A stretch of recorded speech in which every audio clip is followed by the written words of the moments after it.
Queridos, hoje nós estamos encerrando a nossa terceira temporada da nossa série Quatro Olhares. Essa série surgiu no meu coração há alguns meses, quando nós entramos na pandemia e eu, morando em São Paulo, vim algumas vezes de maneira intermitente. E para dar uma sequência àquilo que eu gostaria de ministrar à igreja, eu entendi que seria muito importante que a gente desse uma revisitada nos quatro evangelhos. Nos seminários, normalmente, ou institutos bíblicos, a gente tem uma disciplina, uma cadeira, chamada Harmonia dos Evangelhos.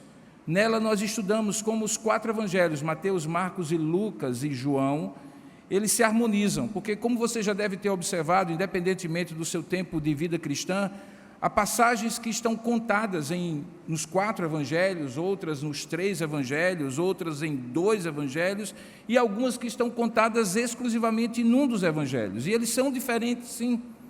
Os três primeiros, Mateus, Marcos e Lucas, são chamados sinóticos.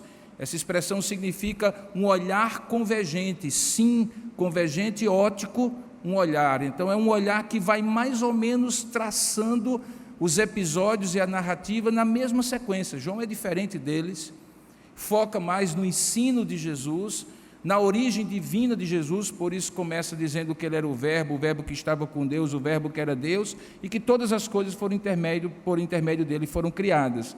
É o evangelho em que você pode ver as manifestações mais claras da divindade de Deus, da divindade de Jesus Cristo como Deus que ele é.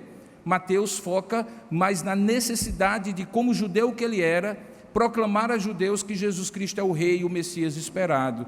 É lá que se encontra a maior quantidade de profecias, a maior quantidade de nomes relacionados a Deus no Antigo Testamento, os títulos do Messias aplicados a Jesus, e que começa com uma descendência mostrando que Jesus é da descendência de Davi. Da mesma maneira, Lucas, que é o único não-judeu que narra a história de Jesus, também começa com a genealogia, mas do outro lado da família de Jesus, família humana, e traça assim a mesma origem, mostrando que não apenas Maria era descendente de Davi, mas José, o seu marido, embora não fosse o pai natural de Jesus, também era descendente de Davi. Ele é o historiador por excelência, escreve o seu evangelho para um homem chamado Teófilo. Não se sabe bem se esse nome era o nome de um personagem real ou se era o nome de uma pessoa, qualquer que fosse amiga de Deus, porque a palavra Teófilo significa alguém que é amigo de Deus. É alguém que está começando a caminhar com Jesus e precisa saber dos dados e as informações precisas. E o evangelho de Lucas acaba sendo o evangelho que catequiza o Teófilo, seja ele quem for. E aí chegamos a Marcos, que é o segundo na sequência, mas foi o primeiro a ser escrito, o menorzinho, o mais sucinto, o mais objetivo, o mais direto. Começa com Jesus já adulto, já sendo batizado, já pregando, já curando, fazendo milagres. O foco dele é na ação de Jesus, nas obras de Jesus. E a essa altura você deve estar se perguntando, mas que coisa maravilhosa. Então eles tinham quatro olhares diferentes sobre os mesmos fatos? Sim.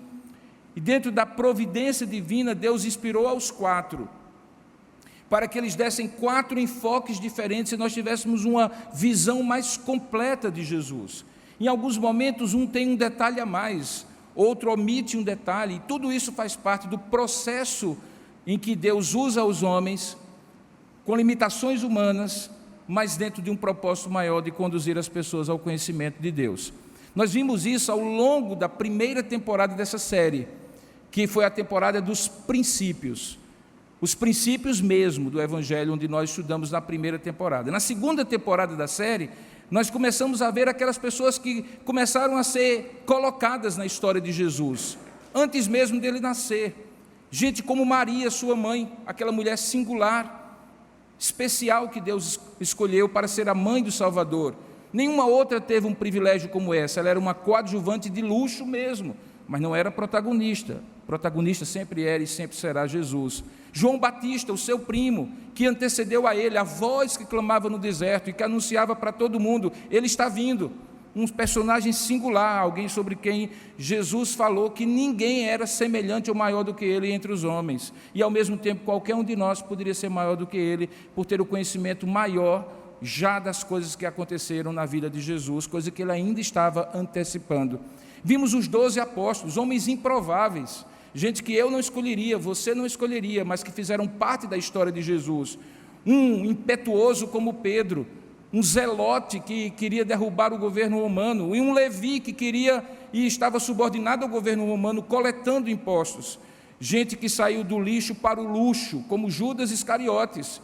E gente, que saiu do luxo para o lixo, como Judas Iscariotes. E gente que saiu do lixo para o luxo, porque os pescadores da Galiléia eram homens que eram tidos como a ralé da história, do seu tempo e da sua história.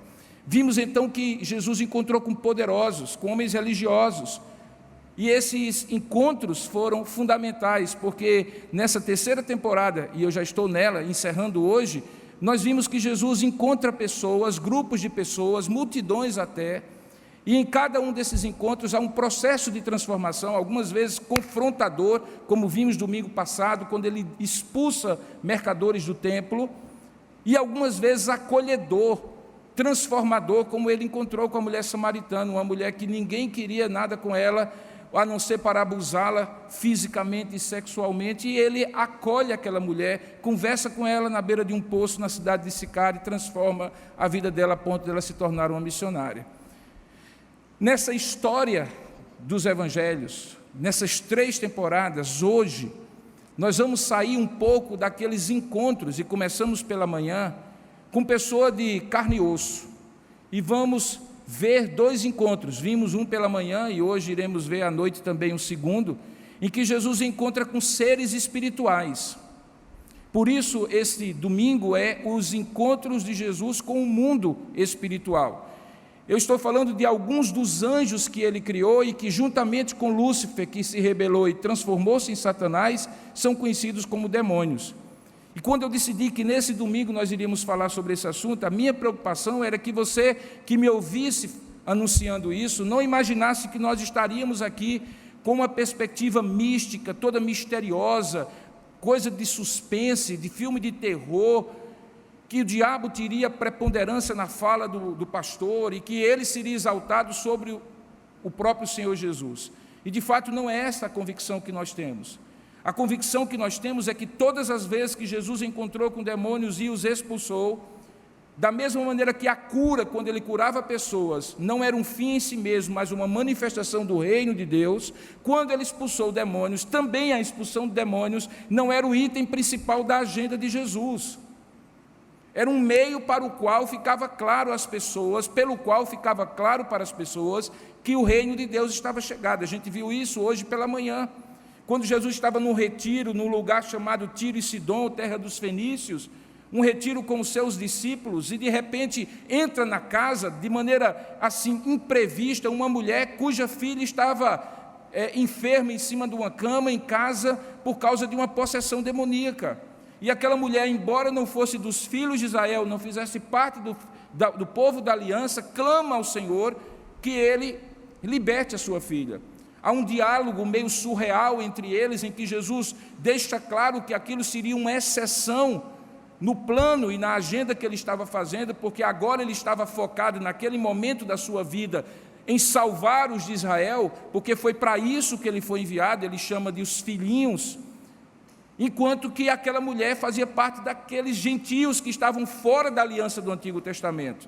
E mesmo não estando na prioridade de Jesus, ele abre uma exceção dentro do propósito eterno de Deus, que não respeita geografia, etnia ou qualquer outro tipo de limitação, para libertar uma pessoa. E liberta aquela menina da possessão demoníaca, nem mesmo estando junto dela. Jesus está aqui, a mulher vem para ele e a filha fica lá. E quando Jesus vê a resposta humilde e crente daquela mulher, ele diz: volte para casa, porque o demônio já saiu de sua filha. E acontece aquilo maravilhosamente. Hoje à noite, depois dessa longa introdução, nós vamos visitar uma das vezes em que Jesus novamente sai do meio de Israel e vai para uma região que ficava nas cercanias do território judeu, e que era uma região pagã, a região de Gadara, terra dos gadarenos ou gerazenos. Ficava perto de uma região onde havia 10 cidades gregas, de origem grega, de cultura grega, pagã, no noroeste de Israel, já fronteira com o Líbano, lá no norte, e virando para a Síria, e que era chamada assim de Decápolis, porque eram 10 cidades criadas pelos gregos, que não tinham uma grande influência de judaísmo entre eles. Neste episódio que eu convido você a abrir a palavra de Deus para juntos podermos estudar a palavra do Senhor, eu gostaria de convidá-lo então a ver como Jesus, de maneira extremamente gloriosa, ele vai além das fronteiras e ele tem ali um encontro com muitos do mundo espiritual. Naquela primeira manhã, na manhã de hoje, naquele primeiro episódio, Jesus tem um encontro com um demônio do mundo espiritual. Mas aqui ele vai encontrar com muitas, com dezenas, com centenas de demônios. E a história está contada em Marcos capítulo 5.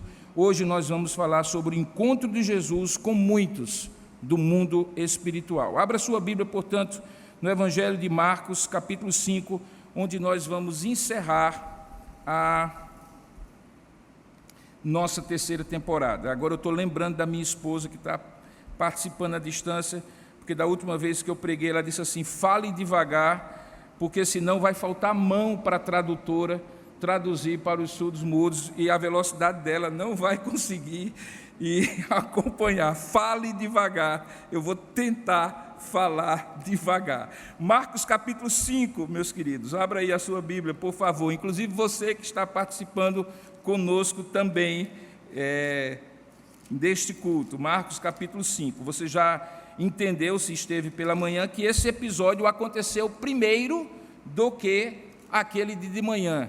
Na verdade, os evangelhos mostram 4 milagres que Jesus opera fora de Israel. Esse é o primeiro, na região de Gadara.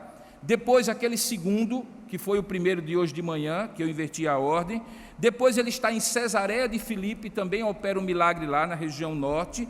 E depois ele volta para essa região de Decápolis e opera o 4º milagre, seja ela uma expulsão de demônios ou uma cura.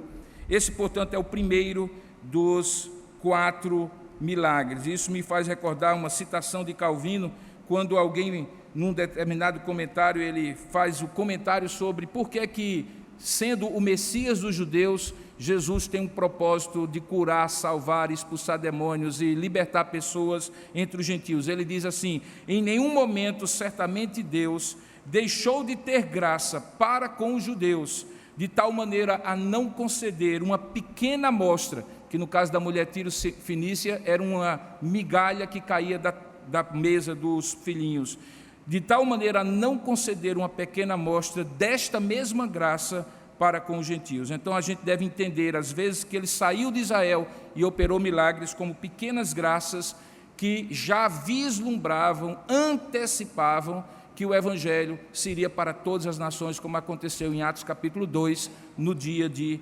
Pentecostes.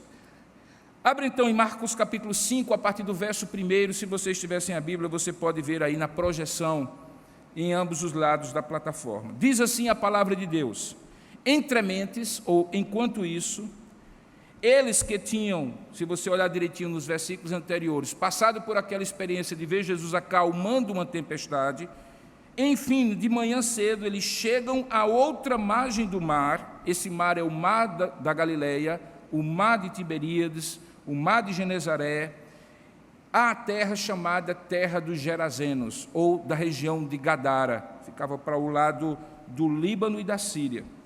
Ao desembarcar, logo, veja bem o advérbio de tempo, logo, botou o pé no chão, logo veio dos sepulcros ao seu encontro um homem possesso de espírito imundo, um outro termo para demônio na Bíblia, que vivia nestes sepulcros e nem mesmo com cadeias alguém podia prendê-lo, porque tendo sido muitas vezes preso com grilhões e cadeias, as cadeias foram quebradas por ele e os grilhões despedaçados, e ninguém podia subjugá-lo.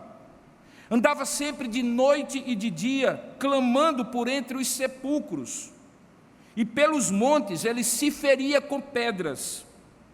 Quando de longe Ele viu Jesus, correu na direção de Jesus e, surpreendentemente, o adorou. E exclamou com alta voz: que tenho eu contigo, Jesus, Filho do Deus Altíssimo? Conjuro-te por Deus que não me atormentes. Porque Jesus dissera a ele na vinda que as seguintes palavras: espírito imundo, sai desse homem. E, ato contínuo, perguntou-lhe: qual é o teu nome? E aquele homem, ou algum dos demônios que estava com ele, disse: Legião é o meu nome, porque somos muitos. E rogou este homem a Jesus que encarecidamente, suplicando que não os mandasse para fora do país de Gadara. Ora, enquanto isso acontecia, pastava ali perto, pelo monte, uma grande manada de porcos. E os espíritos imundos que estavam naquele homem rogaram a Jesus, dizendo: manda-nos para os porcos, para que entremos neles. E Jesus o permitiu. E então, saindo os espíritos imundos, entraram nos porcos, e a manada, que era cerca de 2.000 porcos, precipitou-se de despenhadeiro abaixo para dentro do mar, onde se afogaram. E os porqueiros, que tomavam conta daquela manada, fugiram e o anunciaram na cidade e pelos campos. Então saiu o povo para ver o que sucedera. E indo ter com Jesus, viram agora o endemoniado, aquele que tivera uma legião. Ele estava agora assentado, vestido, em perfeito juízo. E então eles temeram. Os que haviam presenciado os fatos contaram-lhes o que acontecera ao endemoniado e acerca também do que acontecera aos porcos. E então, surpreendentemente, eles começam a rogar a Jesus que se retirasse da terra deles. E então, ao entrar Jesus no barco, o endemoniado suplicava-lhe que o deixasse estar com ele e entrar no barco e voltar com Jesus. Jesus, porém, não lhe permitiu, mas ordenou-lhe: vai para a tua casa, para os teus, anuncia-lhes tudo o que o Senhor te fez e como teve compaixão de ti. Então ele foi e se tornou o primeiro missionário a proclamar o evangelho em Decápolis, aquelas 10 cidades, contando tudo o que Jesus lhe fizera, e todos se admiravam. Que Deus abençoe a sua palavra lida. Amém. Curva a sua cabeça por um instante, vamos falar com Deus e pedir que Ele nos ilumine, que Ele nos abençoe. Ó Deus amado e querido Pai, rogamos a Tua misericórdia e compaixão em abrir o nosso entendimento, em falar ao nosso coração. Que esse momento não seja um momento de comentário sobre a Tua palavra, mas seja, de fato, a Tua palavra saindo da boca de um homem limitado, fraco, pecador, limitado mesmo, mas que pela Tua graça e pela Tua misericórdia se coloca agora diante de Ti para ser instrumento Teu. Abre o meu entendimento, ajuda-me a ter palavras claras para falar da Tua palavra, e abençoa todos que estão aqui, os que estão distantes remotamente, que estão participando pela internet, e tantos quantos, depois desse tempo agora, poderão acessar essa mensagem e serem também abençoados. Faça isso, porque Tu e somente Tu podes fazer isto. E nós Te daremos toda a honra, toda a glória e todo o louvor. Nos humilhamos diante de Ti e pedimos a Tua bênção em nome de Jesus. Amém. Quando você pega essa história contada por Mateus, Marcos e Lucas, João não conta essa história, você vai perceber que as 3 narrativas variam em tamanho e riqueza de detalhes. De longe, a mais detalhista é a de Marcos, que eu escolhi para usar como texto base. depois vem a de Lucas, com mais detalhes, e a cobertura de Mateus sobre esse incidente é bastante sucinta. Mas quando você olha as três narrativas, algumas coisas são comuns, independentemente dos detalhes e peculiaridades de cada narrativa. Primeiro, é que havia um homem possuído que encontra Jesus. Esse homem é descrito, e como nós vimos aqui, o estado dele era literalmente, como nós costumamos dizer, dantesco. E quando alguém usa essa expressão dantesco, remete ao inferno de Dante, literalmente. Aquele homem vivia na terra o inferno que os demônios e seus aliados e todos aqueles que se submetem a eles viverão eternamente. Era um inferno a vida daquele homem. A descrição que se faz era terrível. Primeiramente porque ele era um caso atípico de um único corpo, uma única alma, um único espírito, um único ser, possuído por dezenas, centenas, milhares, uma legião, que é como ele se identifica, remete àquela unidade do exército romano, que vai a quase 6.000 pessoas, grande maioria da infantaria, mas pelo menos 120 cavaleiros, e quem assistiu o Gladiador deve lembrar, porque Maximus era o comandante das legiões romanas do norte da Europa. Portanto, eram milhares de demônios que possuíam aquele homem. Daí ele se identificar como legião. É o único episódio, por causa disso, que Jesus permite que o demônio daquela pessoa, ou os demônios, no caso concreto, deem o seu nome. De maneira equivocada, existem hoje igrejas e cultos que acham que o demônio precisa dizer o nome para que fique claro o poder do exorcista sobre ele.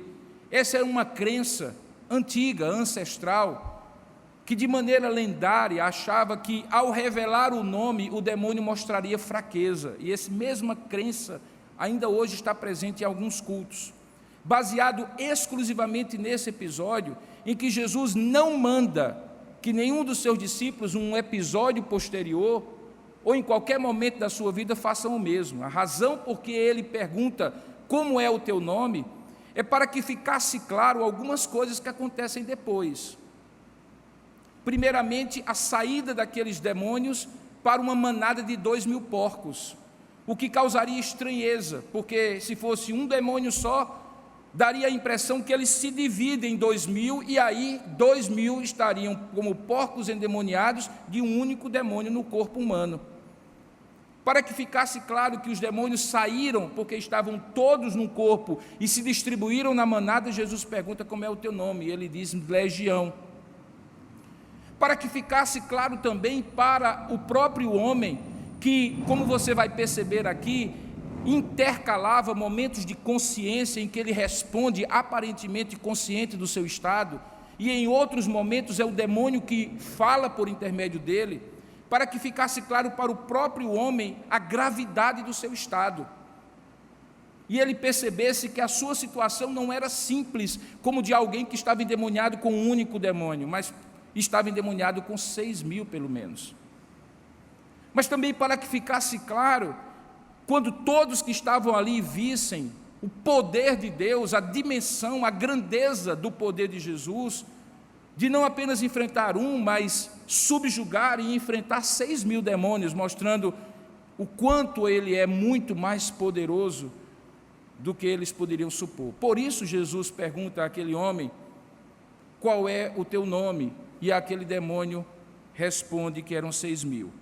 O estado dele, por causa dessa possessão múltipla, era um estado de total e completa exclusão. Veja, ele vivia nos sepulcros, e há uma lenda de que as coisas ruins moram nos cemitérios ou moram nos sepulcros, mas na verdade a lógica é o contrário, elas moram no sepulcro porque a sociedade as exclui, já que elas não podem conviver na própria cidade, numa situação muito semelhante ao que acontecia com aquele leproso, que tinha que ficar fora da cidade e gritar, sou leproso, porque se ele ficasse dentro da cidade, corria o risco dele ser linchado porque contaminaria os demais na crença da época. Então aquele homem vivia nos sepulcros e nos montes fora da cidade. O texto de Mateus diz que ele era da cidade, era conhecido por aqueles homens, portanto, deliberadamente ele vivia naquele lugar. O texto de Lucas diz que as pessoas evitavam até passar por perto, porque ele atacava as pessoas quando estava endemoniado. Algumas vezes ele tinha sido preso, agrilhoado, mas ele tinha uma força descomunal, não pelo seu próprio poder, mas pelo poder dos demônios nele, que ele quebrava grilhões e, consequentemente, atacava as pessoas. Portanto, o estado daquele homem era um estado terrível. Eu não sei, e espero que você nunca passe pela experiência de ver alguém realmente possesso por um demônio, mas se você já passou ou eventualmente vier a passar, você vai perceber que é totalmente distinto de um surto psicótico, de um transtorno mental violento. Existem sinais claros de que a pessoa está completamente tomada por uma força descomunal, por um nível de conhecimento e discernimento espiritual surpreendente, a ponto dela eventualmente descobrir coisas das pessoas, o que faz com que alguns, de maneira lendária, achem que o demônio lê a mente das pessoas, e na verdade ele não lê. Ele percebe pelos sinais, pelo gesto do corpo, pelas palavras, pelo olhar, onde há medo, onde há culpa, e portanto ele acusa, porque esse é o trabalho do maioral deles, Satanás, o acusador, que ensina para eles como fazer, porque eles todos fazem parte da mesma horda de anjos rebeldes contra o Senhor.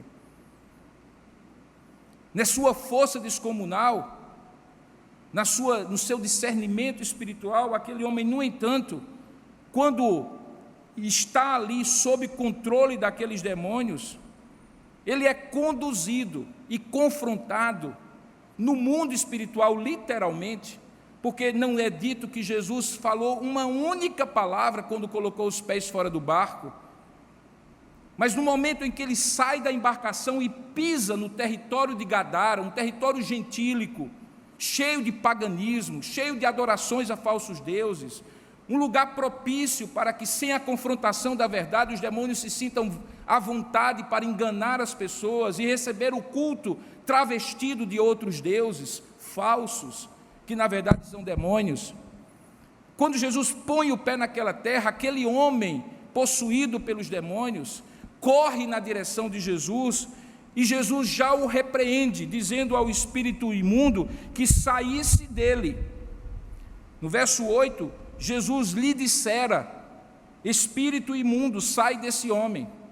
A gente descobriu hoje pela manhã que espírito imundo é porque não somente ele se prestava aos atos mais sórdidos do ponto de vista moral e espiritual, como também pelo fato dele ser morada e fazer morada em alguém, tornava essa pessoa incapaz, proibida de estar nas sinagogas e nos templos, porque tocava em cadáveres, por exemplo, e isso era proibido pela lei.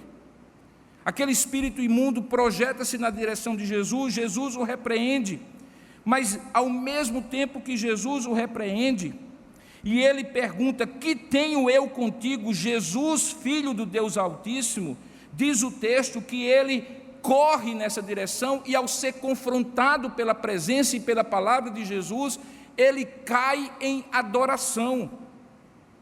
Ele corre, adora, ao mesmo tempo que fala com Jesus: que tenho eu contigo, Jesus, filho do Deus Altíssimo. Todos os três evangelhos contam essa sequência.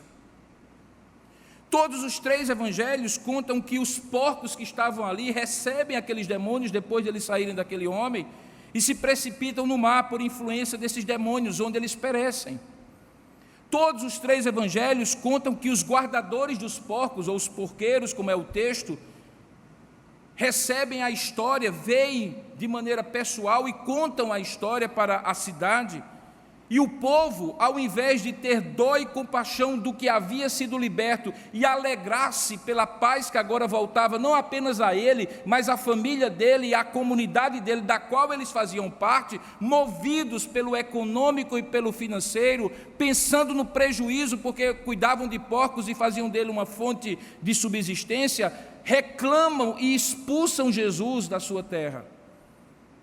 Mostrando que muitas vezes, quando chega na hora de pesar na balança, entre ter uma libertação espiritual e viver em paz com Deus, e ter uma condição material melhor, as pessoas às vezes se submetem a condições espirituais degradantes, contanto que fisicamente, materialmente, elas têm alguma vantagem. Todos os 3 evangelhos contam que aquele homem fez um pedido, quando já liberto por Jesus, para ir com Jesus, e surpreendentemente, Jesus diz: não, visto que agora você está liberto e é gente da gente desse povo, o povo conhece, viu o seu estado anterior e agora está vendo o seu estado liberto, você vai voltar para o povo e pregar o evangelho em Decápolis e torna aquele homem o mais improvável missionário para Decápolis.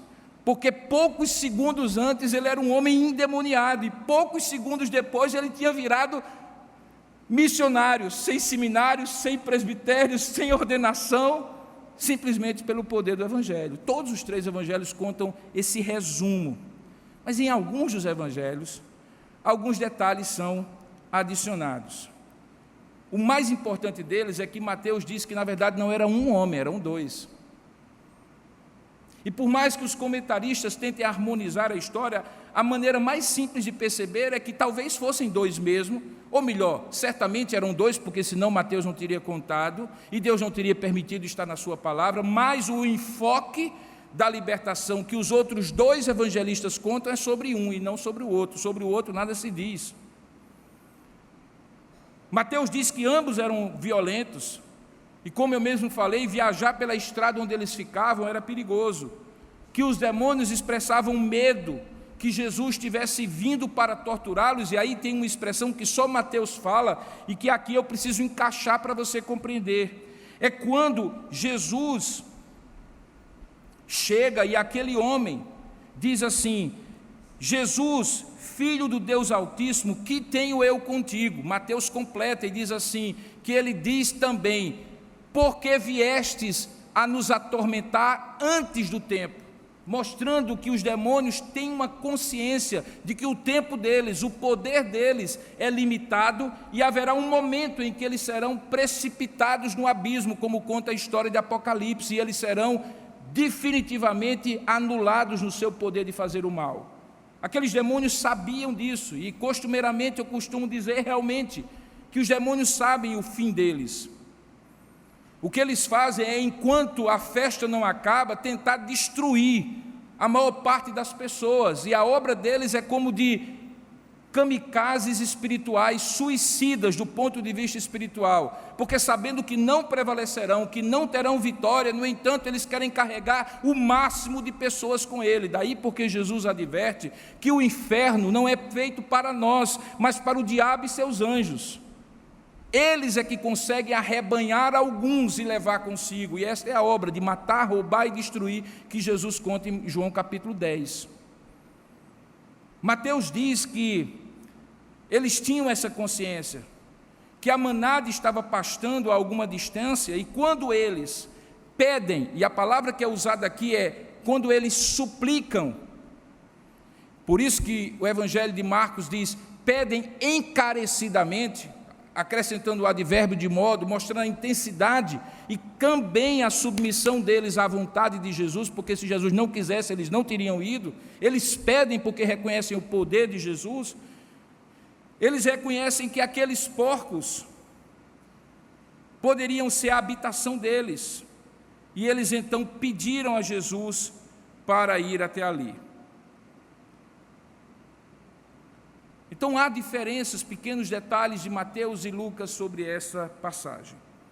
Mas eu gostaria, depois de essa longa introdução e contextualização, falar para você por que essa passagem ela é emblemática para a gente entender essa interação que nós também temos com o mundo espiritual, não apenas Jesus, mas todos os servos de Deus, por serem de uma polaridade espiritual diferente. Aqui eu estou usando um termo que eu espero que você conheça, porque se você olhar para uma pilha elétrica, você vai entender a ideia de polaridade. Dentro da pilha, há um princípio elétrico, energético, que tem uma polaridade negativa e uma polaridade positiva. No mundo espiritual, nós podemos dizer que os seres espirituais, Deus acima de todos, mas anjos de um lado e demônios por outro, têm polaridade espiritual diferente. Uns se nutrem pela glória de Deus. Anjos que, como diz Isaías 6, diuturnamente cantam: Santo, Santo, Santo, toda a terra está cheia da tua glória. Anjos que, como Gabriel, são enviados para proclamar as determinações de Deus. Anjos que são submissos e que foram preservados por Deus quando aquela grande rebelião aconteceu e mudou a polaridade de alguns deles, tornando-os demônios. Estes sim vêm para matar, roubar e destruir toda desgraça que eles puderem fazer. Quando eu entendo isso, eu não devo, no entanto, entender que este bem e que este mal são equivalentes, e essa história, ela é muito emblemática, porque mostra que, independentemente da força do mal que estiver na polaridade negativa no mundo espiritual, independentemente desta força, pela quantidade ou pelo poder desses demônios, eles estão completamente submissos ao Deus que é todo-poderoso e que eles mesmos reconhecem como Filho do Deus Altíssimo. Por que isso é importante, irmãos? Pelos mesmos motivos que eu falei pela manhã, para que nós não sejamos levados a entender que nós estamos aqui numa espécie de Star Wars espiritual dentro da Bíblia, que existe um lado bom da força e um lado mal da força, e que essa batalha vai render vários episódios e nunca vai ser resolvida. Essa ideia maniqueísta, dualista, que quase todas, para não dizer todas, religiões, com exceção do judaísmo e do cristianismo têm, é falsa.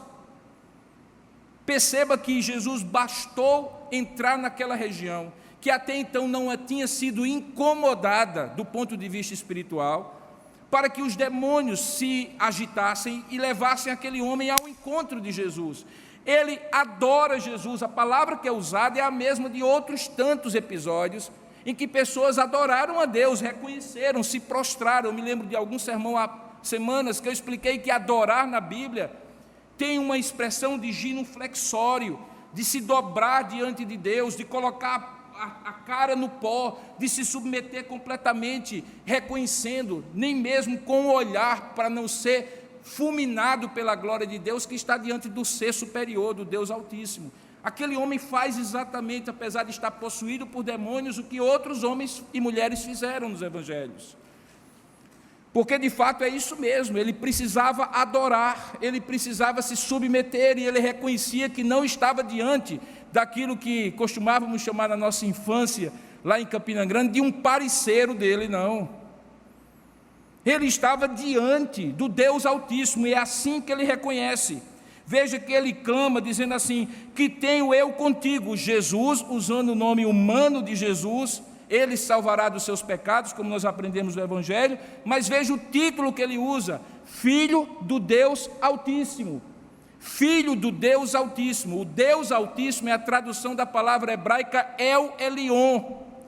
É a palavra que é usada em todo o Antigo Testamento para distinguir o Deus verdadeiro dos falsos deuses. Nenhum Baal é El Elyon.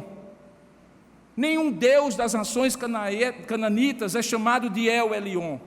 El Elyon é só Deus, só Ele é o Altíssimo. Ele é o completamente outro, o transcendente, o todo-poderoso, o que habita no alto e sublime trono. E o que ele estava reconhecendo, aqueles demônios estavam reconhecendo, é que aquele homem chamado Jesus, que tinha descido do barco, não era apenas um homem, era o próprio Deus eterno, encarnado, o El Elyon, o Filho do Deus eterno. Essa passagem é importante, para que a gente compreenda, em segundo lugar, que além de receber e reconhecer, além de reconhecer a glória de Deus, o mundo espiritual da polaridade negativa também se submete à vontade e ao tempo de Deus. Martinho Lutero tem uma expressão muito conhecida e mencionada, de que até o diabo é o pobre diabo de Deus, para deixar claro que ele não tem autonomia completa, independência completa, que ele faz o que quer, no tempo que ele quer, e Deus fica correndo atrás dele para impedir. Não! Quando aqueles demônios se aproximam e o adoram, eles reconhecem que estão diante, talvez, do momento do juízo para eles. Eles dizem assim: Senhor, porque vieste-nos a atormentar-nos antes do tempo? Nós pensávamos que teríamos mais tempo, e tu já nos vieste atormentar, tu vai nos mandar para o abismo? É esta já a antecipação do teu juízo?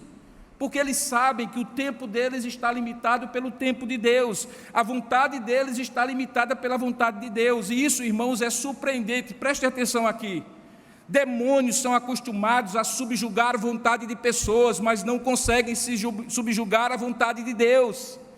Você percebe que existe aqui claramente uma hierarquia. Eles até conseguem subjugar a vontade de pessoas quando eles as possuem, mas quando chegam diante do maioral, de Deus Altíssimo, o próprio Filho de Deus, eles têm que reconhecer que estão debaixo de uma autoridade maior, a autoridade suprema, o Deus eterno, o Altíssimo. E essa passagem me ajuda a compreender isso, para que quando e se acontecer algo comigo e ao meu redor, que seja semelhante a isso, eu entenda que eu não estarei lá sozinho, que comigo está o Espírito Santo de Deus, que é Deus como Jesus e Deus como Pai, e no poder do nome de Jesus eu terei a autoridade que o próprio Jesus me dá. E isso fica muito claro quando em Mateus capítulo 28 ele dá a grande comissão e diz: ide por todo o mundo, prega o evangelho a toda criatura, fazei discípulos de todas as nações. E ele diz assim, que em meu nome, por causa do meu nome, por meio do meu nome, na autoridade do meu nome, vocês também expulsarão demônios. Essa passagem, portanto, traz um encorajamento de compreendermos que nós, quando estivermos no enfrentamento do mundo espiritual, não estaremos sozinhos. Estamos e vamos em nome do Senhor Jesus. O mesmo Senhor Jesus que os demônios, 6.000, se submeteram nesse episódio. Por isso essa passagem é emblemática e importante. Eles se submetem ao tempo, eles se submetem ao modo. Deus é que determina. Quando eles pedem para ir para os porcos, eles pedem. Eles não dizem, então vamos para os porcos. Não, eles pedem. Porque dali eles não saíam para lugar nenhum, em tempo algum, se Jesus não permitisse.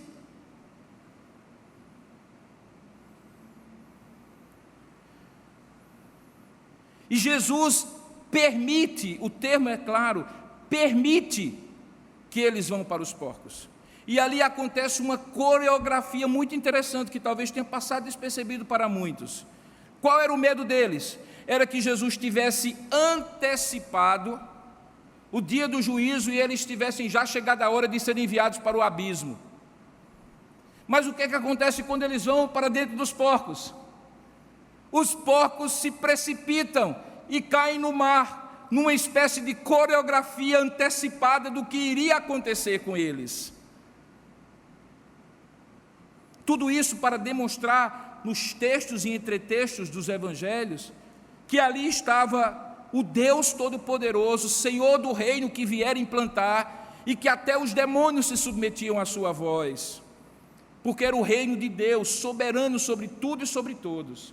Por isso essa passagem é importante, como símbolo e emblema do poder de Jesus implantando o seu reino e invadindo o reino espiritual com o poder do Evangelho.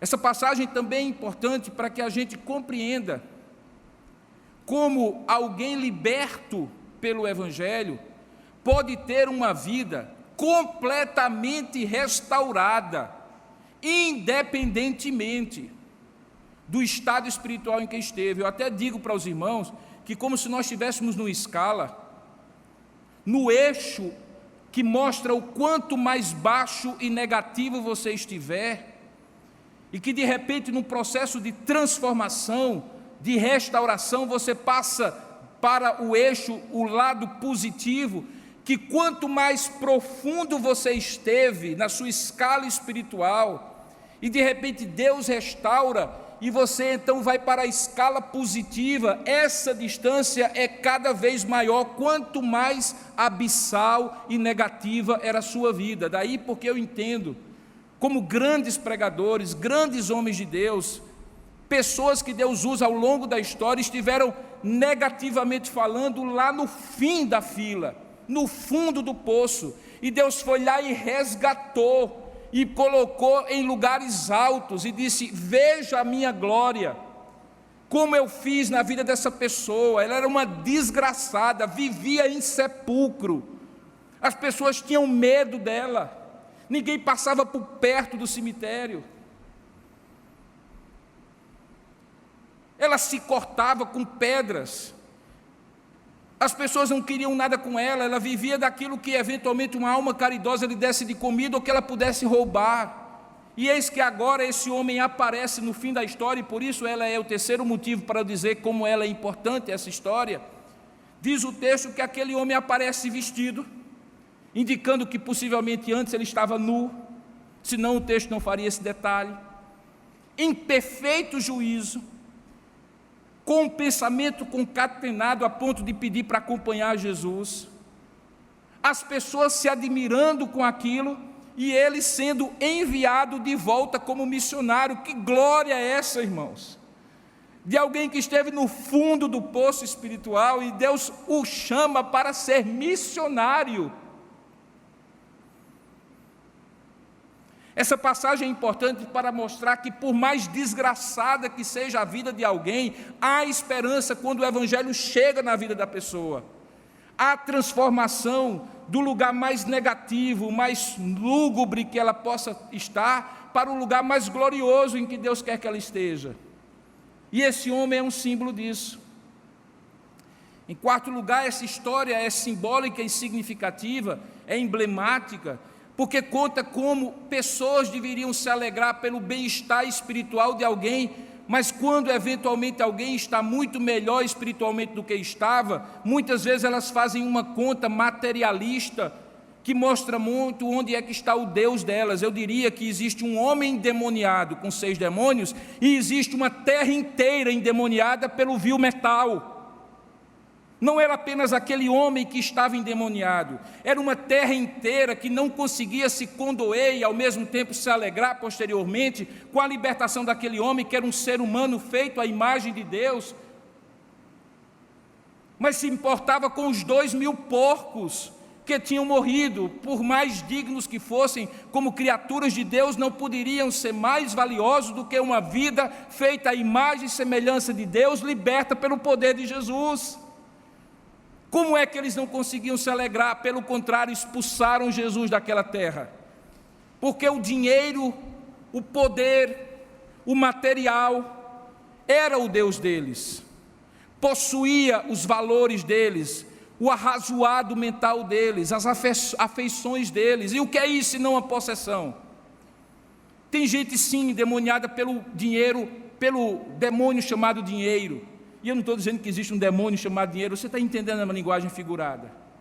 Existe sim gente endemoniada pelo demônio chamado poder, sucesso, prestígio. Veja o que as pessoas estão fazendo nos dias de hoje para se tornarem celebridades. Vendem a alma ao diabo, literalmente. Pisam umas nas outras.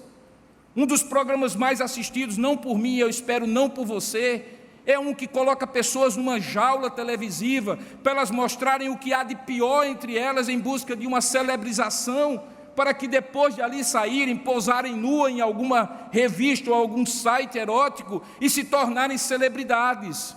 E a sociedade toda acha isso uma coisa gloriosa, menos eu, e eu espero menos você também. Nós vivemos numa Gadara, irmãos.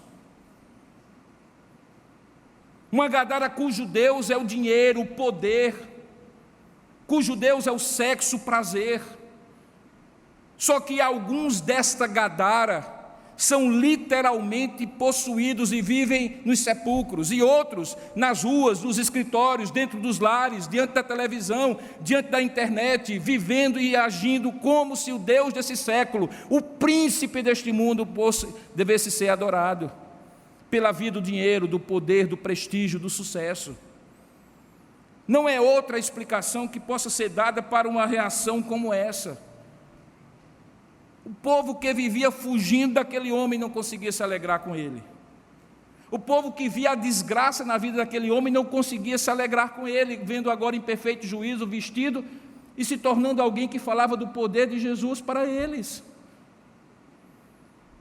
Por isso essa mensagem, e particularmente baseada nesta palavra, nesta passagem, é tão emblemática e fundamental para a gente compreender como o mundo espiritual não é um mundo à parte, religioso, mas é um mundo que interpenetra valores, decisões e escolhas das instituições, nas pessoas, nos relacionamentos.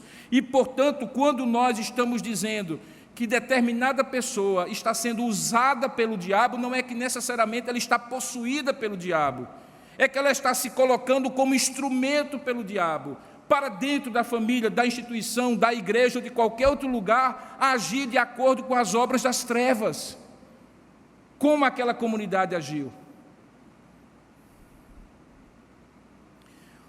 Por isso, nesse último encontro com o mundo espiritual, essa passagem é tão importante, essa passagem é tão fundamental. O bonito dessa história, diferentemente de outras que no Evangelho, pelas razões que só Deus sabe, não tem começo, meio e fim, o bonito dessa história é que ela tem começo, meio e fim. E o fim dela é glorioso.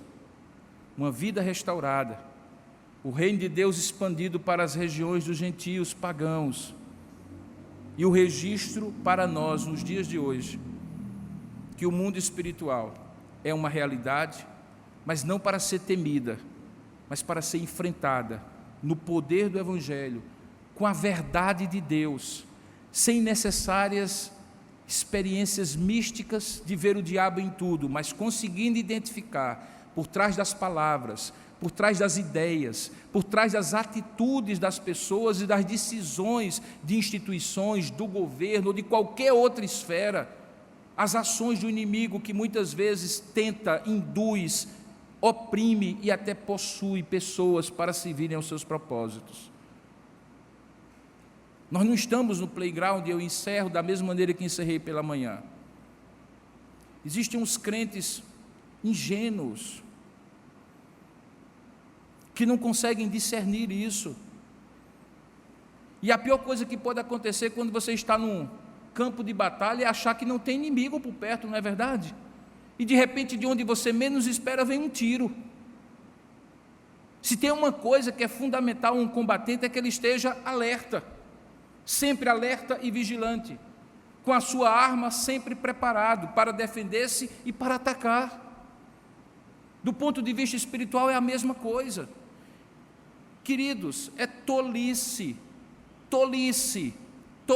amanhã, segunda-feira, você sair feito chapeuzinho vermelho, vou para casa, vou pela floresta, cantando para colher frutos, enquanto o lobo mau lhe espreita.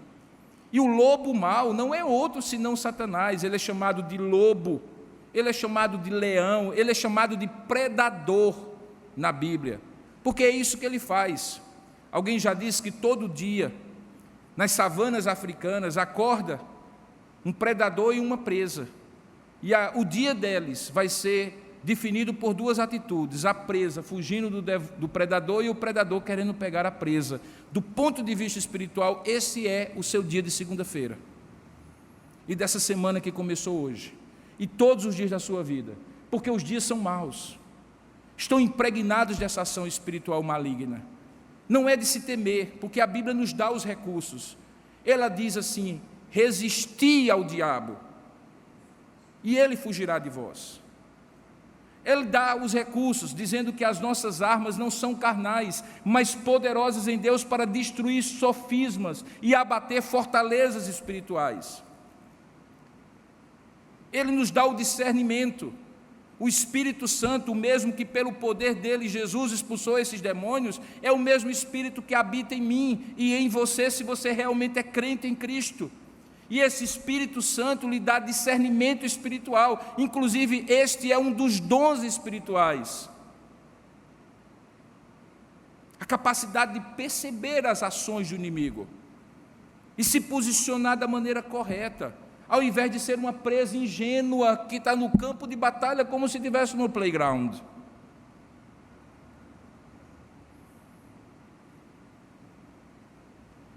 Eu tenho certeza, porém, de uma coisa, irmãos, e com ela eu encerro essa temporada, esse sermão e esse episódio, é que haverá um dia, e eu fechei a Bíblia, não sei porquê, porque eu quero ler um texto, em que isso tudo acabará, e eu convido você a ver como acabará. Eu convido você a ver como acabará. Capítulo 20 de Apocalipse. Veja, você tem as armas, você tem o encorajamento, você tem o exemplo de Jesus, você tem o Espírito Santo, você tem a palavra, tudo isso à sua disposição para você vencer. E mais do que isso, você sabe como vai acabar. Você sabe como vai acabar, porque está escrito. Capítulo 20 de Apocalipse. Na última visão de João, ou penúltima, para melhor dizer, porque a última é o novo céu e a nova terra, no capítulo 21 e 22, é dito assim: então eu vi descer do céu um anjo. Ele tinha na mão a chave do abismo, o mesmo abismo que os demônios tinham receio de Jesus ter antecipado a ida deles para lá. E uma grande corrente. Ele segurou o dragão, a antiga serpente, aquela serpente que no jardim do Éden já tinha feito a desgraça que fez. Ele é o diabo, Satanás, e o prendeu por 1000 anos. Lançou-o no abismo, fechou e pôs selo sobre ele, para que não mais enganasse as nações até se completarem esses 1000 anos. Depois disso é necessário que ele seja solto pouco tempo. Eu vi também tronos, e nestes sentaram-se aqueles aos quais foi dada a autoridade de julgar, somos nós. Vi ainda as almas daqueles que foram decapitados, os mártires que morreram por causa do testemunho de Jesus, bem como por causa da palavra de Deus, tantos quantos não adoraram a besta, nem tampouco a sua imagem, e não receberam a marca na fronte e na mão, e viveram e reinaram com Cristo durante esses 1000 anos. Os restantes dos mortos não reviveram até que se completassem esses 1000 anos, e esta é a primeira ressurreição. Bem-aventurado e santo é aquele que tem parte nessa primeira ressurreição sobre esses. A segunda morte não tem autoridade, e a segunda morte é a morte eterna, porque a primeira é a morte espiritual e física, como resultado físico dessa morte espiritual. Pelo contrário, eles serão sacerdotes de Deus e de Cristo e reinarão com ele os 1000 anos. Quando chega no verso 7, findo esse período, quando, porém, se completarem os 1000 anos, Satanás será solto da sua prisão e sairá a seduzir as nações que há nos 4 cantos da terra, Gog e Magog, a fim de reuni-las para a peleja.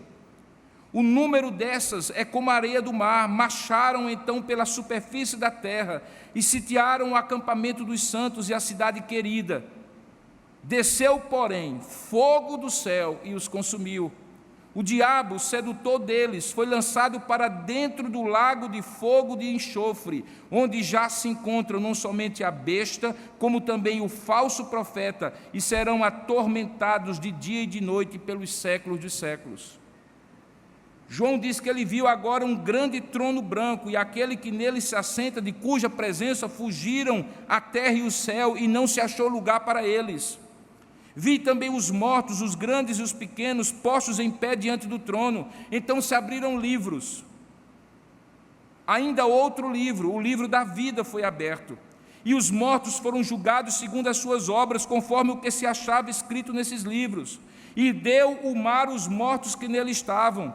A morte e o além entregaram os mortos que neles havia, e foram julgados um por um, segundo as suas obras. Então a morte e o inferno foram lançados para dentro do lago do fogo, e esta é a segunda morte, o lago do fogo. E se alguém não foi achado escrito no livro da vida, esse foi lançado para dentro do lago de fogo. Este é o final da história, do ponto de vista do diabo e seus anjos. Eu sei que ao ler isso aqui, especialmente aqueles que gostam de estudar um pouco mais a Bíblia, vão ser imediatamente fustigados para ter uma definição sobre se esses 1000 anos são literais ou não. Fustigados pelas discussões teológicas do amilenismo versus o pré-milenismo versus os pós-milenismo e todos os mismos, enfim. Para mim basta, para os fins desse sermão, dizer para vocês que seja como for, fica claro qual é o fim do diabo e seus anjos.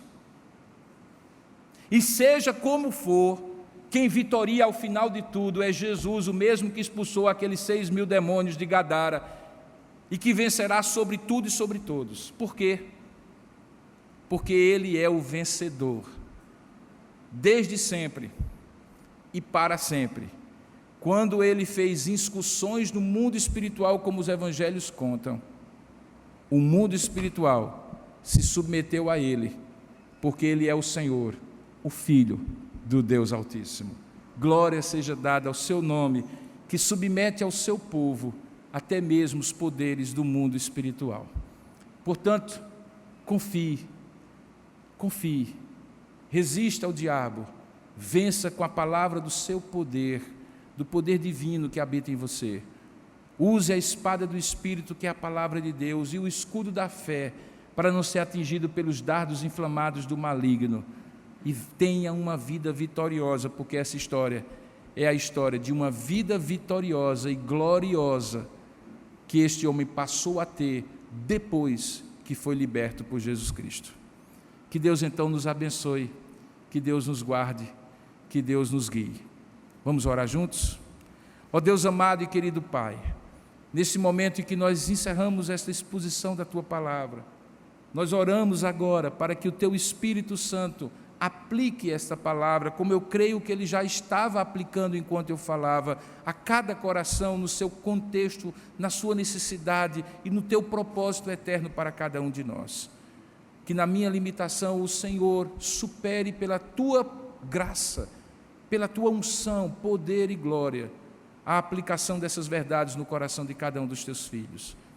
E que ao final desta mensagem, saiamos daqui temendo o único que é digno do nosso temor, o temor reverente e amoroso que devemos a Ti, ó Deus, e ao Teu Filho Jesus Cristo. Que não temamos os poderes das trevas, porque maior é o que está conosco do que o que está no mundo.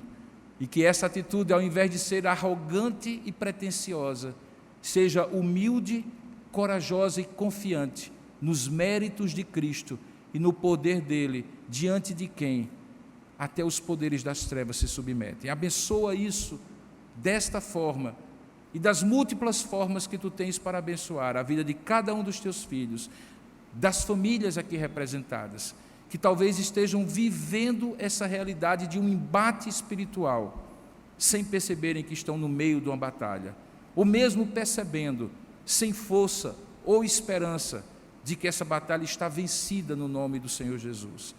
Dá-lhes esta confiança e esta graça, compreendendo assim aquilo que foi ministrado.